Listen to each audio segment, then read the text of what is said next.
gye buvuddeko minisita w'ebyenguudo n'ebyentambula General Edward Katumba Wamala yatongoza omulimu gukola oluguudo lw'e Masulita mu disitulikiti y'e Wakiso ekyasanyusa abaayo nga bagamba nti kyakwanguya ebyentambula mu kitundu kino wabula nga bwe bagamba nti ewaba essanyu ate ennaku we yeeyunira bano kati basula bakonadde nga lumonde mu kikata olw'ababbi b'ettaka batandise okubaliisa akakanja.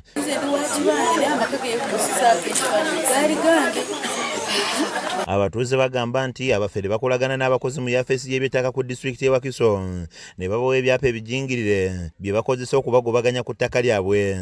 Bino ng'abakulembeze tubikwataganyizza naye olw'okuba nti bannannyini ttaka balina amaanyi ate nannyini ttaka asinziira eyo mu ofiisi ze ne bakolagana n'oyo bwagenda okuguza endagaano bazikolera mu balooya akati olumala okukola endagaano zaabwe balyoka bajja eno chairperson batubuulyako. Embeera eno ewaliriza abakulembeze b'eggombolola okukwatagana ne bannamateeka okuva mu kitongole kya Redeem International okubayambako okubasomesa ku kiki kye bayinza okuzzaako kuba kati kirabika nga balemereddwa. Gambye tetusobola kubifunira kyakukola naye ate era ng'osobola okunoonya munnamateeka asobola okugonjoola ensonga eyo.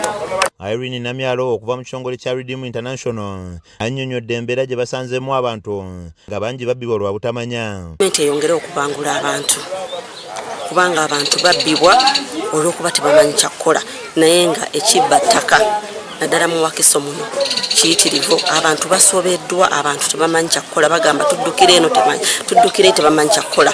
Ono asabye gavumenti okuvaayo esomesa abantu ku by'ettaka bamanye engeri gye bayinza okwerwanako singa baba balumbiddwa bannakigwanyizi. Gavumenti eyongere okubangula abantu kubanga abantu babbibwa.